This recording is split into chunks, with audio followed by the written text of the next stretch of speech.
كنتم خير أمة أخرجت للناس تأمرون بالمعروف وتنهون عن المنكر وتؤمنون بالله. Alhamdulillah. Dans la vie, il y a un jour avec, ou il y a des jours avec et des jours sans. Yawmun laka wa yawmun alayk. On peut rencontrer des réussites et on peut rencontrer des difficultés, des épreuves, des jours de joie, des jours de délivrance, et ainsi va la vie. Mais ce qui nous importe particulièrement, et on en parle assez souvent, mais le rappel profite aux croyants et aux croyantes, ici c'est de savoir comment réagir, comment surmonter les difficultés, les épreuves, comment faire face à ces portes qui se ferment en face de nous, et lorsqu'on a l'impression que tout est perdu, que c'est la fin. Eh bien, ici, il y a des solutions qui sont apportées, qui permettent aux croyants et aux croyantes, lorsqu'il va rencontrer, parce qu'il va rencontrer des difficultés tout au long de sa vie, comme il en a rencontré dans son passé, car tout être humain, peu importe sa croyance, sa confession, vit avec des épreuves, vit avec des difficultés, rencontre des difficultés, mais le fort, c'est celui qui arrive à surmonter ces difficultés, tout en restant serein, en restant apaisé, en restant confiant. Mais comment atteindre ce degré-là, cette sérénité face aux difficultés quand les portes se ferment autour de nous, en face de nous, lorsqu'on tourne notre tête à droite, à gauche, devant, derrière, et on voit que les portes sont fermées. Comment réussir à garder quelque part son sang-froid, cette sérénité? La sérénité, je parle ici de l'âme, le calme, l'apaisement de l'âme.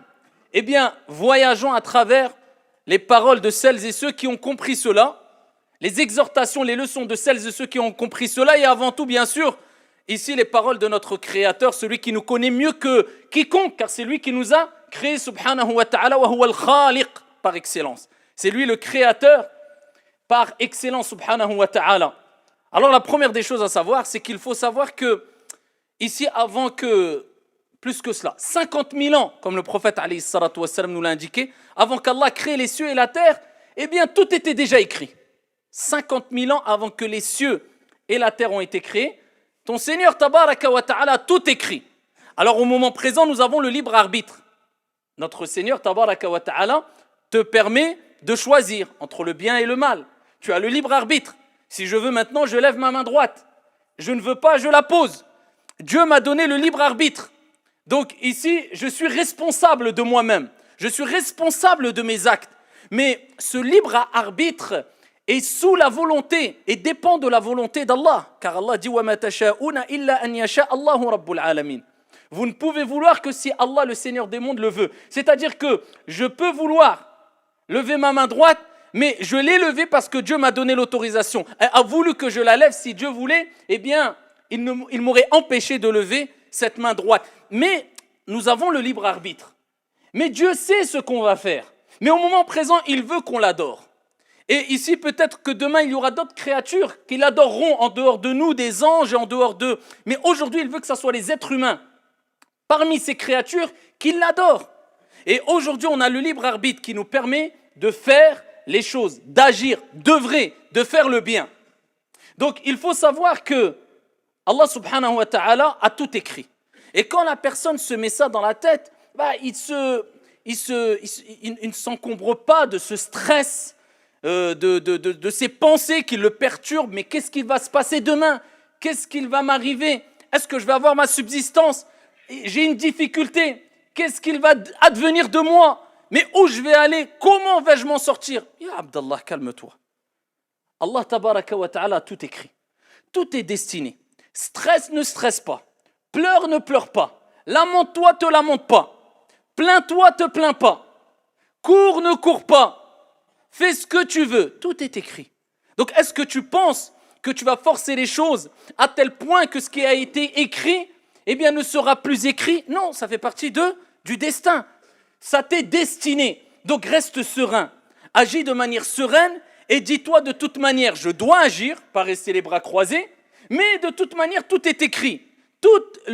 Ce qui va se passer est déjà écrit, mais au moment présent, je dois agir de manière sereine et posée et intelligente, en faisant et en prenant les meilleures des décisions possibles.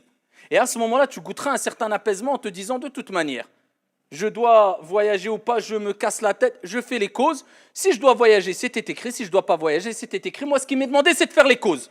Au moment présent, au moment T. Ni plus ni moins. Amma, ce qui se passera demain, hier est passé. Demain, peut-être ne se produira pas. N'existera pas pour toi, peut-être. Peut-être tu mourras aujourd'hui. Aujourd'hui, écris ton histoire, agis. Voilà comment réagit le musulman. Hier, c'est passé. J'ai des remords, Hier, c'est passé. Comme on dit ici dans cette fameuse parole, les fêtes mettent. Ce qui est passé est mort.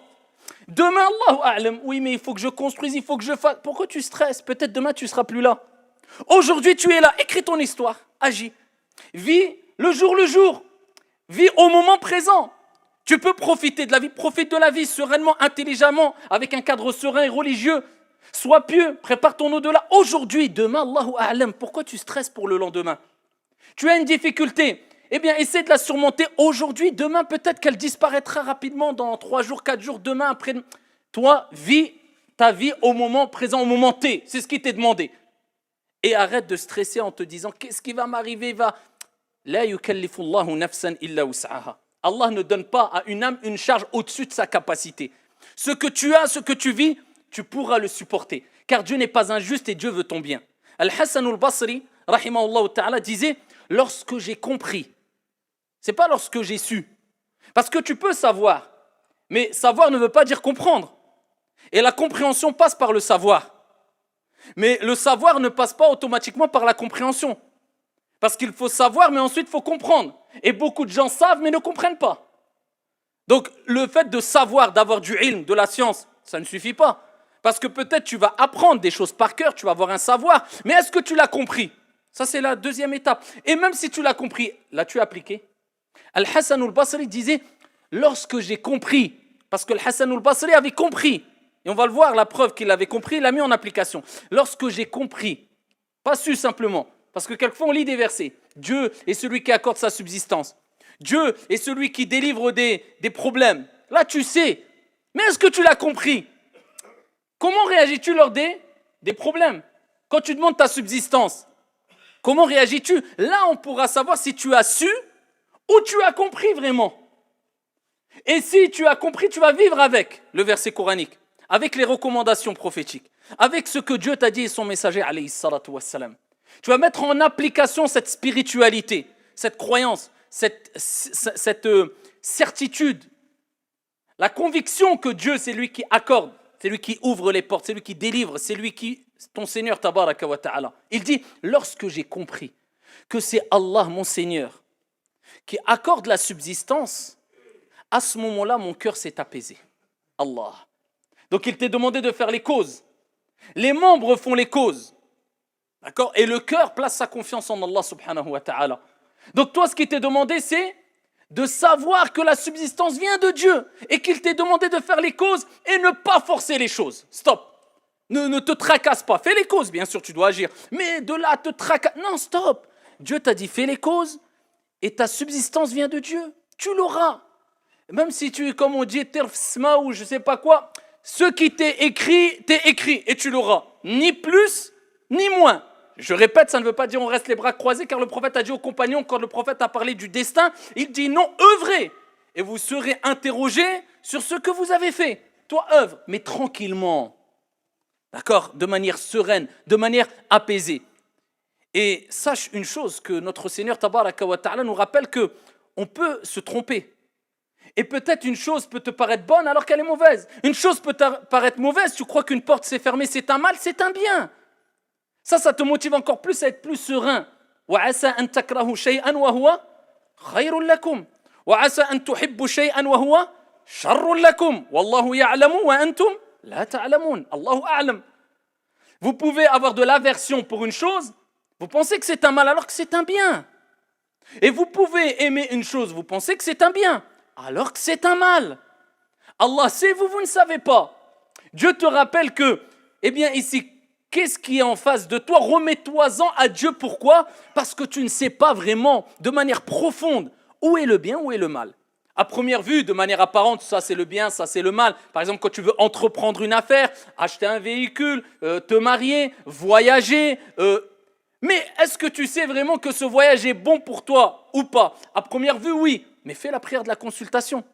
Remets-toi-en à Dieu, celui qui connaît Al-Ghaib, celui qui connaît l'invisible, qui connaît le futur, qui connaît ce que tu ne connais pas et qui sait ce que tu ne sais pas. Et il sait ce qu'il y a en toi. Et avant même que tu parles, il sait ce que tu allais dire. Et il sait ce que tu caches. Et il sait même ce que tu aurais dit si tu l'avais dit, même si tu ne l'as pas dit. Subhanahu wa ta'ala. Et c'est pour cela qu'il est important de vivre avec ça. Le fait de se dire de toute manière, khayr, insha'Allah. Il y a un bien, insha'Allah. On ne sait pas où est le bien. Surtout que quand une porte se ferme en face de nous, ne te dis pas que c'est un mal absolu, ou même si c'est une épreuve pour toi, c'est une difficulté. Rappelle-toi de la parole de Ibn al-Qayyim rahmatullahi alayhi lorsqu'il dit Ma aghlaqa Allahu ala abdin baban bi hikmatihi illa fataha lahu babayni bi rahmatihi subhanahu wa ta'ala. Allah Jalla wa ala ne ferme pas une porte à un de ses serviteurs par sagesse. Parce qu'Allah, c'est lui, Al-Hakim. C'est-à-dire, c'est celui qui sait ce qu'il te faut, qui te convient le mieux, au moment qu'il faut, de la manière qu'il faut. Toi, tu ne sais pas, tu es limité. Non, tu persistes, ça c'est un bien, je veux absolument ça. Non, peut-être qu'Allah Jalla wa ala sait qu'il y a un mal pour toi et que tu mérites qu'il t'évite ce mal-là.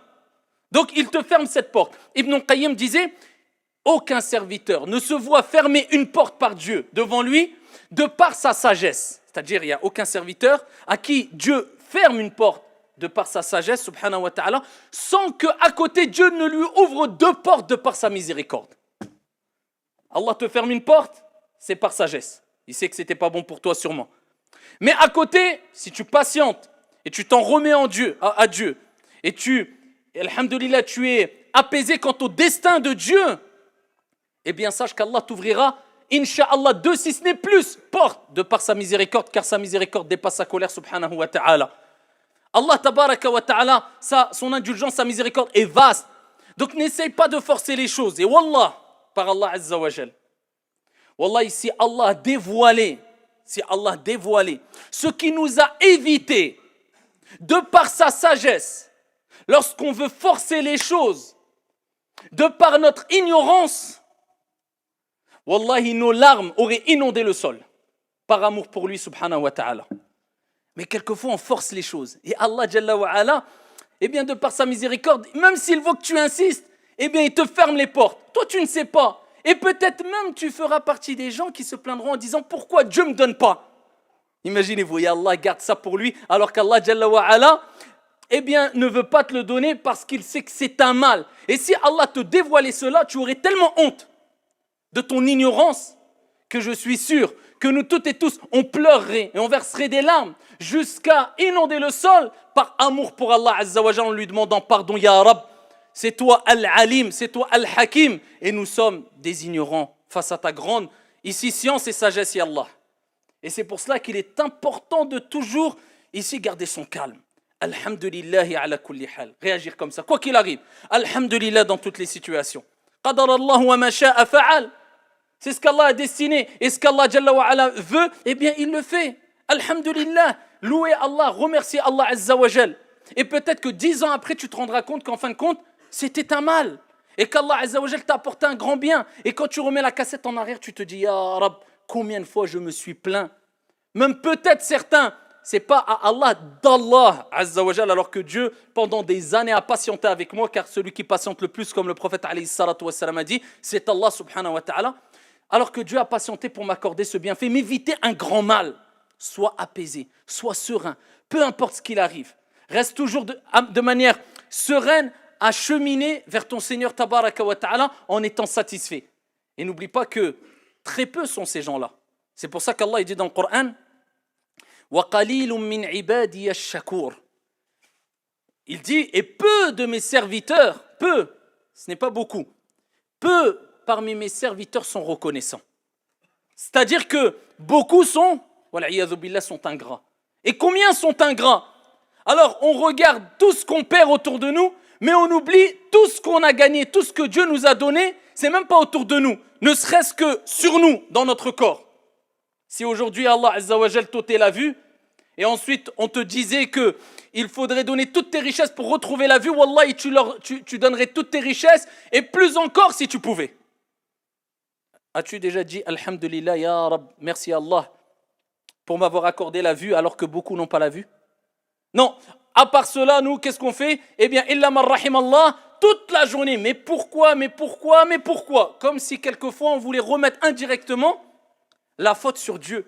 Mais tu as oublié que tu as le libre arbitre et le mal qui t'arrive, c'est toi qui l'as provoqué de tes propres mains. Comme le bien qui t'arrive, c'est toi qui le provoques de tes propres mains, ya Abdallah. Pourquoi remettre la faute à ton Seigneur, sur ton Seigneur, tabaraka wa ta'ala, alors qu'Allah Jalla wa ala veut ton bien? Et Allah n'a pas besoin de toi. Et Allah t'a évité beaucoup de mal tout au long de ta vie. Mais peu de mes serviteurs sont reconnaissants. Et pour vivre avec cet apaisement, il est important de méditer quant au fait que face à la difficulté, il y a une leçon divine. Quand tu as une épreuve, quand tu as une difficulté, Allah t'envoie une leçon. Allah te parle. Lors des épreuves, quelque part Allah te parle. Allah te dit, oh mon serviteur, reviens. C'est pour ça qu'Allah Jalla wa ala dit dans le Coran, bien sûr, ibtida'an, il parle et il s'adresse aux hypocrites à l'époque du prophète sallallahu alayhi wa sallam, mais il y a une ibra dans ce verset coranique de manière générale parce que on voit la finalité ici et il dit, ne voit-il pas qu'on les éprouve 1 à 2 fois chaque année dans Surat At-Tawbah? Ne voit-il pas qu'on les éprouve 1 à 2 fois chaque année? Malgré cela, ils ne se repentent et ne se souviennent pas. Parmi les sagesses de l'épreuve, c'est quoi? C'est pas un mal.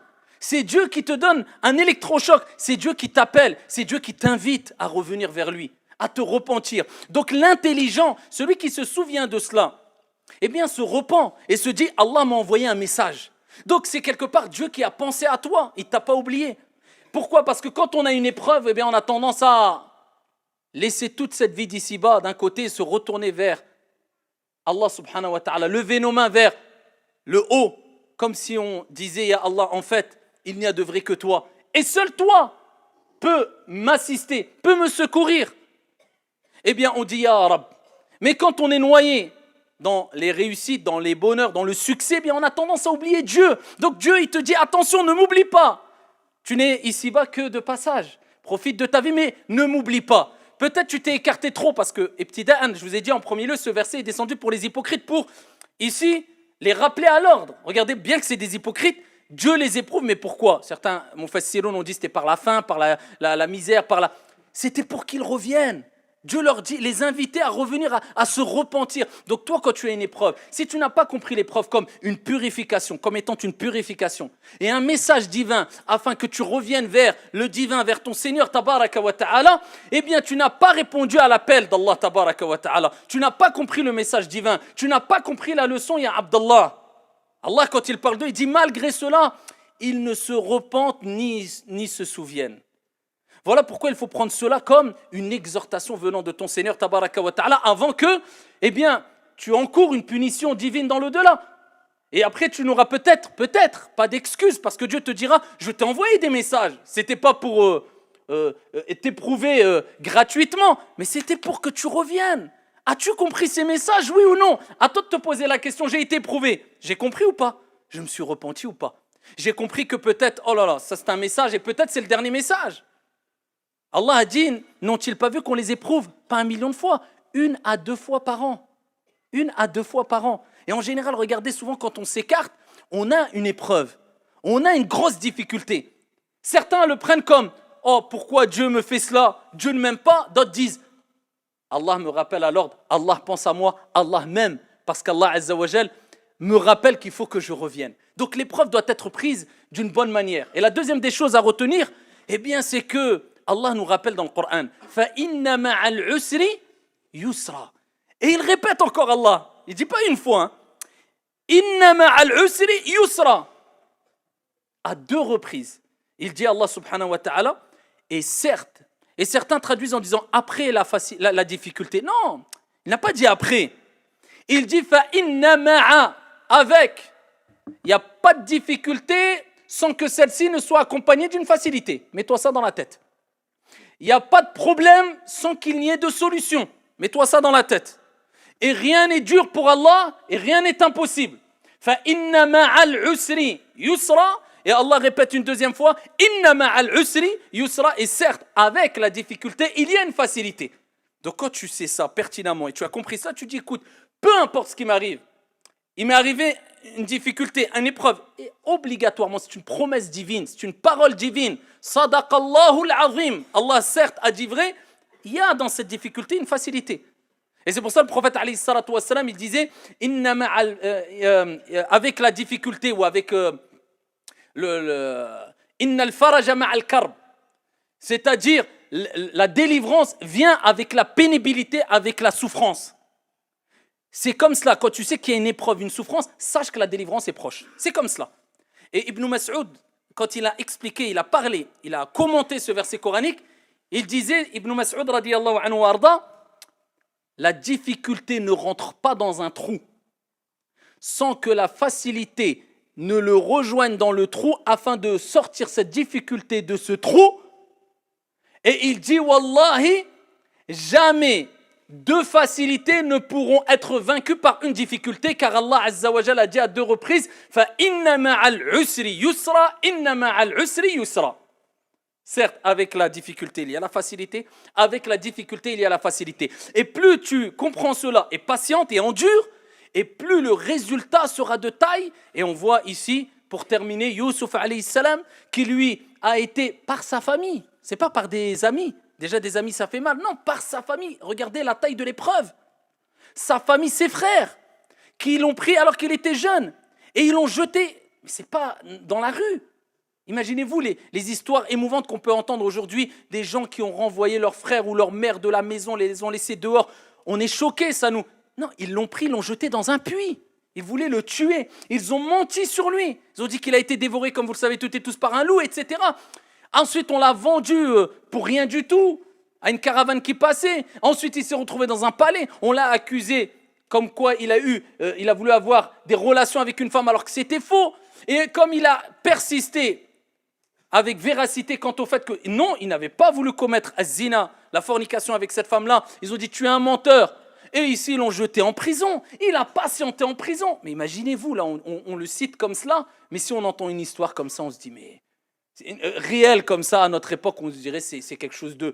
Eh bien, il a patienté. Et jamais il ne s'est plaint de Dieu. Il n'a cessé de patienter et d'attendre la facilité jusqu'à ce que ensuite il a été innocenté. Et voilà qu'il s'est retrouvé. C'était un prisonnier qui a été abandonné par ses frères, jalousé par ses frères, qui ont voulu le tuer. Il s'est retrouvé, après l'explication de rêve qu'il a faite, et ensuite le roi l'a appelé pour expliquer des rêves, etc. Le résultat, il s'est retrouvé ministre de l'économie, jusqu'à ce qu'il a contrôlé l'économie au sein même du palais où il a été accusé à tort, et il s'est retrouvé en prison. Et ses frères sont partis le retrouver, et ensuite ils se sont excusés, reconnus son honorabilité, ses frères ainsi que son père. Youssouf alayhi salam, fa inna ma'al usri yusra. Plus la patience est de taille et plus le résultat sera de taille. Le prophète alayhi salatu wassalam, à Taïf, des enfants lui ont jeté des pierres jusqu'à ce qu'il saignait, il était tout seul. Il a enduré, ils étaient que quelques compagnons pendant des années, il a souffert de faim, il a souffert d'eux. Il a répondu au mal par le bien. Pour qu'aujourd'hui, des milliards et des milliards de musulmans à travers les siècles, eh bien pour eux, la personne qu'ils aiment le plus parmi les humains, c'est Mohammed ibn Abdillah alayhi salatu wassalam. C'est ça, la récompense est de taille parce que l'endurance a été de taille. Donc vivez avec cela afin de donner ce calmant spirituel à votre âme et afin de pouvoir surmonter les épreuves avec calme et sérénité. هذا وصلوا وسلموا رحمكم الله